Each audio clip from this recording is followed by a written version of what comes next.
तुम्ही लगेच त्याच्या चौकशी लावली आणि खोट्या केसेस करून त्याला तुरुंगात घातलं आणि तो कारखाना तुम्ही 29 कोटीला घेतला आणि यापैकी राजेंद्र घाडगे, शहाजी भगत हीच मंडळी त्या कारखान्यामध्ये खाजगी कंपनीमध्ये संचालक आहेत आणि लगेच तुम्ही तिथं सगळ्यात वाईट काय आहे की त्या कारखान्याला 20 मेगावॅटचा विजेचा हे प्रोजेक्ट आहे आणि दुसऱ्या बाजूला रस्ते जे तुम्ही केले ते सरकारी पैशातून तिथं रस्ते केले आणि तिथं सबस्टेशन तुम्ही उभा केलं हे सरकारी पैशातून केलं म्हणजे तुम्ही कारखाना घेतल्याशिवाय तिथं रस्ते झाले का 100-150 कोटीचे तुम्ही कारखाने घेतल्याशिवाय तिथं सबस्टेशन झालं का मग एक मिनिट सदाभाऊ एक मिनिट हे ह्या प्रश्नांची तुम्ही काय उत्तर देणार म्हणजे हे कुठे ना कुठे नाही हे बघा हे असू शकेल म्हणजे सहकारावरती सगळ्यांना यायचा अधिकार आहे सगळ्यांना बसायचा अधिकार आहे आपण असं म्हणू की आपले सगळे नातेवाईक इकडे आणण्याचा अधिकार आहे पण हे सगळं होत असताना कुठेतरी एक यंत्रणा त्याच्यामध्ये दिसते एक इंटेन्शन त्याच्यामध्ये दिसतंय की हे कारखाने सहकारी कारखाने ते कुठेतरी अवसायात आणायचे अवसायात आणून ते कमी पैशामध्ये घ्यायचे आणि कमी पैशानंतर घेतल्यानंतर पुन्हा चालवायला लागतं असं म्हणणार असं होत नाही अवसायात आणणं हे कोणी असे सहकार्यात काम करणारे लोक हे गावात तुम्हाला उभं राहायचं असतं त्याचे हजारो शेतकरी त्याचे सभासद असतात तुम्ही एखादी गोष्ट अवसायात आणणं म्हणजे किती लोकांवर किती शेतकऱ्यांवर त्याचा परिणाम होणार आहे याचा कधी विचार केलाय का त्याचा विचार केला जातो बरं सभासद हे काय एका फक्त राष्ट्रवादी काँग्रेस पार्टीचे सगळे सभासद आहेत असं तुम्ही म्हणणार आहे का त्याच्याशी कोणी बीजेपीचं कोणी नसणार आहे का त्याच्यामध्ये शिवसेनेचं कोणी नसणार आहे का त्याच्यामध्ये शेतकरी संघटनेचं कोणी त्याच्यामध्ये नसणार आहेत का ही चळवळ कुठल्याही एका पक्षाची किंवा एका पार्टीची नाही ते जे सांगतायत मागापासून की हे घेतल्यानंतर तिथं रस्ते झाले किंवा काय झालं असं नाही पंचवार्षिक योजनेमध्ये त्याचं नियोजन ऑलरेडी केलेलं असतं म्हणजे जसं मी तुम्हाला मागाशी सांगलं की राज्य सहकारी बँकेवर वसुलीची कार्यवाही प्रशासक येण्याच्या पूर्वी सुरू झालेली होती प्रशासक आले ती कारवाई पुढची कंप्लीट झाली नाही पण मग ही जी कारण आहेत ना ही ज्या इतर पण बँका म्हणजे अनेक इतर सहकारी बँका त्यांच्यावरती सुद्धा मग हाच मापदंड लावावा लागेल की त्यांच्या मग अनियमितता नव्हत्या त्यांच्यावरती पण तुम्ही त्याच पद्धतीने त्यांच्याकडे बघायला लागेल म्हणजे अशी पण काही बँकांची उदाहरणं त्या बँकांनी केल्यावरती जी बँका म्हणजे सत्ताधारी पक्षाचे नेते असं म्हणून अगदी काँग्रेस राष्ट्रवादीचे नेते असं म्हणून त्यांच्या ज्या हातातल्या बँका आहेत त्यांच्यावरती मग अशा प्रकारे ज्यावेळेला काय असं कधीही माझ्या माहितीप्रमाणे तुम्हाला सगळ्यांना अजितदादांची सुद्धा वर्किंग स्टाईल माहिती आहे दादांकडे कोणीही कुठल्याही पक्षाचा गेला किंवा काय गेला तर लोकांच्या हिताचं सामान्यांच्या हिताचं जर काम अजितदादांनी पक्षाचं राजकारण कधी केलेलं नाही आणि करत नाही अजितदादांच्या निर्णय क्षमतेबद्दल आपण काहीच बोलत नाही कारण ते निर्णय क्षमतेबद्दल सुद्धा तातडीने किंवा ठोक निर्णय घेण्याची त्यांची कपॅसिटी आजच मला वाटतं ते बोललेलंच आहेत की ते अडचणीत येतात कारण ते निर्णय घेतात अशा पद्धतीने त्यांनी बोललेलं आहे पण अर्थात गिरीश बापट तुम्हाला हाच प्रश्न विचारायचा आहे की जी सातत्यानं हा आरोप होतोय सहकाराच्या क्षेत्रामध्ये भ्रष्टाचार पण या सगळ्या गोष्टींबाबत अजून पुढे जाऊन तुम्ही म्हणजे अगदी सदाभाऊ असतील गिरीश बापट तुम्ही असाल किंवा इतर आणखीन राष्ट्रवादीचे विरोधक असतील यांना नाबार्डकडे जाण्याचे अधिकार आहेत यांना कोर्टाकडे जाण्याचे अधिकार आहेत हे जे सातत्यानं मगाशी विश्वास ठाकूर म्हणतायत त्या मार्गावरती तुम्ही का चालत नाही आहात तुमचं त्याच्यावरचं उत्तर काय मी तुम्हाला सांगतो सहकार खातं कोर्टात गेलंय या कारखान्यांच्या लिलावाच्या संदर्भात यांनी आता सुप्रीम कोर्टात पेंडिंग आहे अहो सरकारला जिथं भीक घालत नाही तिथं आमचं काय घेऊन बसला मी तुम्हाला सांगतो यांनी किती काही सांगो यांनी सहकार खात चळवळीचं खूप नुकसान केलंय तुम्हाला सांगतो आता मी काय बोललो तर परत ते रागवतो एवढं सांगा तुम्ही बापट साहेबांना एक नाहीये म्हणणार की ते सांगतायत की मगापासून सारखं फक्त एकच आरोप एक मिनिट मला बोलू द्या मला एक सांगा मला बोलू द्या मला सर्फेस मला बोलू द्या कुठला ऍक्ट म्हणतात एक मिनिट मला बोलू द्या हो ऍक्ट बीट ठेवा गुंडाळून नाही सगळे ऍक्ट बीट गुंडाळून तयार नाहीत बापट सगळे ऍक्ट गुंडाळून गुंडाळून ठेवायचा तुम्ही मला बोलू द्या मान्य नाही एक मिनिट त्यांना बोलून द्या एक मिनिट आपले सगळे सन्माननीय पाहुणे आहेत एक मिनिट त्यांना बोलून द्या ना तुम्ही एक प्रश्न विचारला की नाही मी त्यांच्याकडे जातो एक मिनिट नाही विचारू ना आपण तुम्ही विश्वासजी त्यांना बोलून द्या गिरीशजी तुम्हाला पुन्हा एकदा हाच प्रश्न त्यांचा विचार आपण बोलूया ना म्हणजे नुसताच फक्त वेळ घालवण्यात किंवा दळवण्यात अर्थ नाही तुम्ही त्यांचं म्हणणे सरफेसी ऍक्ट तुम्हाला माहितीये का तुम्हाला माहिती किंवा नाही एवढं म्हणून पुढे तुमचा मुद्दा जो आहे तो तुम्ही सांगा ना माहिती नाही मला मला ह्याच्यातली काहीच माहिती नाही. मी पहिले बोलू का? मी सांगू का? मग तुम्ही बोला. नाही नाही, एक मिनिट त्यांना बोलू द्या ना. एक मिनिट विश्वजित, तुम्हाला प्रामाणिकपणे आम्ही वेळ देतोय बोलायला, तुम्ही त्यांचं पण ऐकून घ्या. हा, त्यांनी सारखे नाही, आरोप एक- करू नये एक- एवढं एक- माझं नाही, नाही, म्हणणं नाही, आपण आहे. बोलू ना त्याच्यावरती. त्यांनी राष्ट्रवादी काँग्रेस पार्टीवर आणि अजितदादांवर सारखे सारखे आरोप करू नये. दुसरे नाही, विषय काय? एक मिनिट, नाही, सारखे सारखे आरोप नाही, अकॅडमिक डिस्कशन आम्ही हे जे आहे ते कागदपत्र निश्चित तुम्हाला दाखवतो. आम्ही कुठले आरोप म्हणजे अगदी मी पण आणलेले हो, पण ती कागदपत्र आपण बघूया ना. आपण आहोत त्याच्यावरती एक मोहीम करू, एक सिरीज करू त्याच्यावरती. पण मूळ मुद्दा असा आहे की गिरीशजी तुम्ही बोला, तुम्हाला जे बोलायचं ते बोला, त्याच्यानंतर आम्ही पुन्हा विश्वास ठाकूरांना बोलायला संधी देतो. हा, बँकेला सुरक्षिततेच्या अधिकाराखाली गिरीशजी त्याच्यात असं आहे, हा. मी सांगतो. हा 2007 साली हा या सगळ्या सहकारी कारखान्यांच्या संदर्भामध्ये हम्म, कॅग कडनं आम्ही एक रिपोर्ट मागवला महाराष्ट्र राज्याने. हम्म, त्याच्यामध्ये ह्या कारखान्यातले कारभार आणि बँकांच्या लिंका कशा आहेत हे सगळं स्पष्ट केलंय. हम्म, सरकार काही त्याच्यावर ऍक्शन घेत नाही, कारण यांचंच सरकार आहे. हे कारखाने कसे उभे राहतात? सहकार खात्यात चांगलं काम करा, आम्ही कौतुक करू हो. आम्हाला काय प्रॉब्लेम नाही त्याच्यात. एक मिनिट बोलूया, जरा आपण वेळ वापरूया जरा चांगल्या पद्धतीनं. हा, ऐका हा. ना, तिथं चांगलं काम करतात, तिथे 100% कौतुक करू. हम्म, आमच्या ठाकूरांचं करू, अजितदादांचं करू, पवारांचं करू, राष्ट्रवादींचं करू.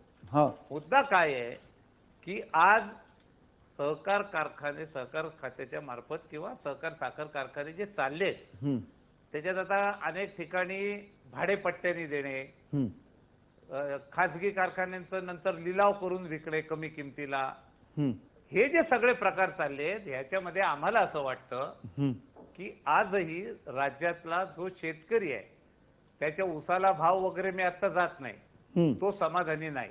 हम्म, आणि संचालक मंडळ जेव्हा ह्यांचं असतं तेव्हा तिथल्या अनेक गोष्टी मी एका याच्यात सांगू नाही शकणार, त्याच्यातून तो कारखाना फायद्यात नाही जात नाही. तो म्हणजे सहकार कारखाना किंवा तो बँकेचं कर्ज असतं तेव्हा तोट्यात आणि लिलाव करून ह्यांनी घेतला की फायद्यात. हम्म. हे काही गणित कळत नाही हो आम्हाला. नाही, हे गणित त्याचं अजून समजून सांगा नाही ना. गिरीश बापट, हे गणितच आपण समजून घेऊ इच्छितोय, कारण ह्या गणितामध्ये नेमकी काय मेघ हा, मग आहे तेच हे कोणाला मला पाहिजे. हे अर्थात पण मला पाहिजे. नक्की सदाभाऊ खोत मला तुम्हाला पाहिजे. सदाभाऊ खोत तुम्हाला हाच प्रश्न विचारायचा आहे की ज्या पद्धतीने हे सगळे व्यवहार चालू आहेत, जसं मगाशी विश्वास ठाकूर म्हटलं की सख्खे नातेवाईक जे असतील त्या सख्खे नातेवाईकांना नाही न देण्याची तिकडे कायदेशीर बंधन आहेत, पण जर का सख्ख्या नात्याच्या बाहेरची माणसं असतील, जवळचे नातेवाईक असतील त्याचे, तर काय गैर आहे, असा हाच खरा प्रश्न आहे. आणि मुळात याच्या पलीकडे जाऊन या सगळ्या पुणे जिल्हा बँकेचं जे आता आपण कारभार बघितलेला, ज्या कारभारामध्ये निर्णय प्रक्रिया जी दिसते ती थेट उचलली तिकडे आणि कर्ज दिली, अशा प्रकारची निर्णय प्रक्रिया आहे असं तुम्हाला वाटतंय का?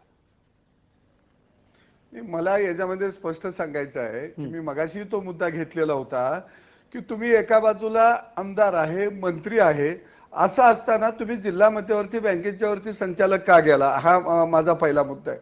आणि दुसऱ्या बाजूला कर्ज देणारे तुम्हीच, घेणारे तुम्हीच, कारखाने बंद पाडणारे तुम्हीच आणि परत विकत घेणारे तुम्हीच, कर्ज दिलं का नाही हे तपासणारे बरोबर आहे की नाही बघणारे सुद्धा तुम्हीच. आणि मला एक महत्वाचा प्रश्न विचारायचा आहे, जर शेतकऱ्यानं जिल्हा मध्यवर्ती बँकेकडून ट्रॅक्टरला कर्ज घेतलं आणि ते कर्ज जर थकलं तर ट्रॅक्टर निलाव्यात काढला जातो आणि त्यातून जर ते पैसे भागले नाहीत तर त्याची शेत जमीन घरदार निलाव्यात काढलं जातं आणि त्यामुळे शेतकरी आत्महत्या करतो. तुम्ही कारखाना निलाव्यात काढल्यानंतर ज्या वरच्या रकमा शिल्लक राहत आहेत त्याच्याबद्दल चेअरमन, डायरेक्टर यांच्या जमिनी घरदार निलाव्यात का काढत नाही? आणि दुसऱ्या बाजूला ज्या राज्य शिखर बँकेनं पुढे कुवत नसताना कर्ज मंजूर केलं, ज्या कारखान्याची लायकी 150 कोटीची आहे त्याला 300-400 कोटी कर्ज दिलं, ते संचालक आज मोकाट हिंडत आहेत. मग त्या संचालकांना तुम्ही कायदेशीर कारवाई करणार आहे का नाही? आणि एका बाजूला तुमचा मुद्दा कळला, तुम्ही त्यांचा प्रश्न तुम्हाला कळला, मला कळला. हा, त्याचं उत्तर तुम्ही सांगा. सदाभाऊने 7-12 कोटी पवार साहेबांनी 72,000 कोटी रुपयाची कर्जमाफी करून आणली, भारतातल्या सगळ्या शेतकऱ्यांची याच्यासाठी आणली आहे, बरोबर आहे. कुठेही कुठल्याही शेतकऱ्याच्या याच्यामध्ये त्याचा ट्रॅक्टरचे पैसे भेटले नाहीत म्हणून त्याची जमिनीची लिलाव केले किंवा केलं असं कुठे काहीही घडलेलं नाही. हा मुळातच आहे ही शेतकरी 7-12 कोरा झाला नाही एवढी देशभरातल्या सगळ्यांना माहिती आहे ना की तो 7-12 कोरा झाला म्हणून. हा सगळ्यात मोठा भाग त्यांचा जो मुद्दा आहे की ज्या कारखान्यांची कर्ज अतिरिक्त दिली गेलेली आहे ज्याची किंमत कमी असताना जास्तीचं कर्ज दिलंय नंतर ते प्लेज लोन दिलं जातं. संचालकांवरती कारवाई करणार का अशा प्रकारे संचालकांवरती कारवाई करण्याचा कायदा आहे का संचालकांवरती कारवाई करण्याचा कायदा आहे का कायदा आहे त्याला प्रोसेस आहे. राजकारण सुरुवातीला पहिले काय होतं की 83 ची इन्क्वायरी होती. 83च्या इन्क्वायरीमध्ये काय होतं की अनियमितता काय आहे ही शोधून काढली जाते. ती शोधून काढल्यानंतर 88 ची कारवाई होते. या 88च्या कारवाईमध्ये जबाबदारी फिक्स केली जाते आणि मग त्याच्यावर कारवाई होते. सगळे साखर कारखाने किंवा ज्या काही 40 याच्यावर राज्य बँकेवर आज बोललं जातं की 40 युनिट 21 साखर कारखाने काही सुतगिरण्या वगैरे हे जे काही विकले गेलेले आहेत याच्यामध्ये प्रचंड भ्रष्टाचार झाला. खूप काय झालं. फार आताच्या फिगर 10,000 कोटीपर्यंत यायला लागल्यात. म्हणजे सांगतो ना मी माझं म्हणणं पूर्ण ऐका तुम्ही. मला तेच मला तेच बोलायचंय. मला एक तुम्ही सांगा की ह्या सगळ्या संस्थांचे सभासद किंवा कोणीच कोर्टात गेलं नाही. एखादा कुठल्या तरी जरंडेश्वरचं किंवा कुठली तरी एक कोर्ट मॅटर झाला तोही आता पेंडिंग आहे त्याच्यावर बोलता येणार नाही. त्याचा निकाल सुद्धा काय लागेल त्याच्यावर आपण पुन्हा एकदा आपण दुसऱ्या कुठल्याही कारखान्याचे सदस्य गेले नाही असं तुमचं म्हणणं. आपण अनियमितता नव्हती आणि शेतकऱ्यांना कळालं ते माहिती होतं की हे आपल्या फायद्यासाठी चाललंय हे तोट्यासाठी नाही. सदाभाऊ तुम्ही याचं उत्तर देऊ शकाल का की कुठलाही शेतकरी कुठलाही सभासद खरं तर या अशा सगळ्या प्रकारांच्या विरोधात गेलं नाही असं त्यांचं म्हणणं आहे. सदाभाऊ नाही त्याच्यामध्ये सर या त्या शेतकऱ्याजवळ संध्याकाळच्या खायाचं वांदा आहे. त्यानं शेती करावी का वकील हुडकावा त्याच्यासाठी 50-50 हजार रुपये द्यावा आणि खर्च घालत बसावं. अरे एकतर सरकार म्हणून तुम्ही हे कारखाने मोडून खात असताना ज्यांनी मोडून खाल्लं त्यांच्यावर कारवाई करायचा का तुम्ही धजवत नाही. ह्या सगळ्या तुमच्या बघालवाचे आहेत आणि ह्यातून पैसा काढून तुम्ही आमदारक्या खासदारक्या मिळवलेला आहे. ही दादागिरी आम्ही या महाराष्ट्रामध्ये चालू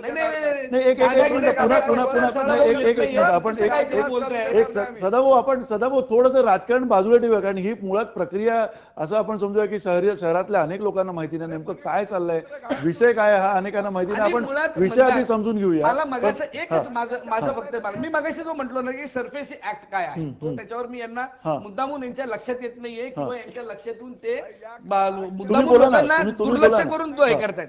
याच्यामध्ये असं असतं की एखादा कारखाना किंवा लिलाव करण्याची पद्धत ज्या वेळेला होते त्यावेळेला ते संचालक मंडळ काय करतं या ऍक्टची तरतूद 2002च्या याच्यानुसार एका माणसाची किंवा एका अधिकाऱ्याची त्या बँकेतली नेमणूक केली जाते आणि त्याला ती प्रोसिजर पूर्ण राबून त्याला ते पूर्ण अधिकार दिले जातात. याच्यामध्ये संचालक मंडळाचा संबंध फक्त कुठे येतो की त्या अधिकाऱ्याची नेमणूक करण्यापर्यंत. त्याच्यानंतर जी काही प्रोसेस असते त्या प्रोसेसमध्ये तो अधिकारी जी त्याला केंद्राने गाईडलाईन दिलेली त्या ऍक्ट मध्ये जी गाईडलाईन आहे त्याप्रमाणे तो करतो. ह्या कारखान्यांचे रितसर लिलाव झालेत याच्या पेपर नोटिसा झालेल्या आहेत. ज्यांनी त्याच्यामध्ये सहभाग नोंदवला ज्यांनी सहभाग नोंदवला त्याच्यातली जी बेस्ट मधल्या बेस्ट ज्या ऑफर आलेल्या आहेत त्या ऑफर केलेल्या आहेत.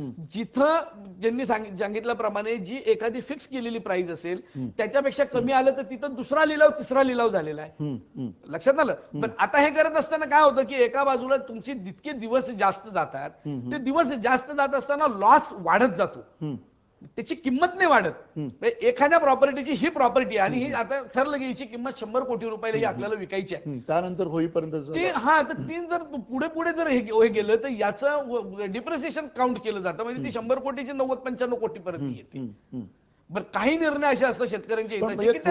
तुम्हाला एक शेवटचा म्हणजे अगदी 1 मिनिट आपल्याकडे चर्चेला आहे. चर्चेतनं काय निष्पन्न होतंय की नाही हे खरं तर जनता ठरवणार आहे ऐकणारे ठरवणार आहेत. पण एक शेवटचा प्रश्न की ज्या असे अवसानात निघालेले कारखाने जे कमी पैशामध्ये तिकडे नंतर घेतले गेले त्यांची जी काही कर्ज त्याच्यावरती फुगलेली कर्ज जी सगळी होती त्या शेतकऱ्यांना तिथल्या सभासदांना जे पैसे मिळण्याचा जो अधिकार आहे तो ते मिळण्याची काहीतरी देण्याची वगैरे व्यवस्था काहीतरी आहे 100% ह्या त्याच्यामध्ये आहेत. आणि तुम्ही जे म्हणतात ना की कमी याच्यात विकले गेले किंवा मागापासून ते सदाभाऊ झाले किंवा बापट साहेब सारखं आपलं आता त्यांना मला तर वाटतं ते आपण नवीन एकदा त्यांचा एक वेगळा क्लास तरी आपल्याला घ्यावा लागेल. आजारी पाडणं म्हणजे काय जरा समजून तुम्ही पण घ्या. कळत नाहीये की आजारी पाडले जातात. आजारी पाडणं म्हणजे अर्थातच तोट्यात जातो कसा कारखाना. सगळे सहकार्यातले करताना एक कुटुंब म्हणून त्यांनी जपलेलं आहे. ठीक आहे ना. आम्ही आम्ही petition आहे कुटुंबाच्या त्याच्यामध्ये. विरोधात नाही आहोत. कुटुंबाचं काही आम्ही म्हणत नाही आहोत. नागरिकत्व जमा करून नाही एक मिनिट घर भरायला लागलाय. नाही सदाभाऊ एक मिनिट फक्त तुम्हाला आणि गडकरी साहेबांनी घेतलेलं साखर नाही कारखान्यांवरती कोणी बोलत सगळ्यांच्या नाहीये. मुंडे साहेबांनी सगळ्यांच्या घेतलेलं कारखान्यांवरती बोलत बोलू नाहीये. सगळ्यांना ज्यांना बोललं ज्यांना पाहिजे साखर त्यांनी. कारखान्यांमधलं कळलंय ऊस गोड लागला म्हणून नंतर मुळासकट बापट खाऊ नये साहेबांनी- म्हणतात. नाही एक मिनिट आपल्याला मुळात ऊस गोड लागला म्हणून मुळासकट कोणी खाऊ नये. हे सहकाराची अवस्था झालेली आहे. सहकारामध्ये खरंच काय होतंय हे सहकारात तिथे अगदी रुतलेले तिथले जे शेतकरी आहेत त्या सगळ्यांना माहिती आहे. पण त्याबरोबरनं कुणाच्याही विरोधात सूडबुद्धी न जाता हा जो रिपोर्ट आम्ही तुम्हाला दाखवलाय त्या रिपोर्टवरनं जी वस्तुस्थिती आहे ती तुम्ही समजून घ्या. या चर्चेतनं जे काही समोर आलेलं आहे ते तुम्ही समजून घ्या. आम्हाला तिथनं मत प्रदर्शन करायचं नाही. पण अर्थातच जर अनियमितता झाली असेल, जर सरकारला त्याच्यामध्ये काही गैर वाटत असेल तर लवकरात लवकर या सगळ्या संदर्भामध्ये कारवाई जरूर झाली पाहिजे. एवढंच आपण या लक्षवेधी चर्चेच्या निमित्तानं बोलू शकतो. अर्थात तुम्ही पाहताय जय महाराष्ट्र, थेट अचूक, बिनधास्त.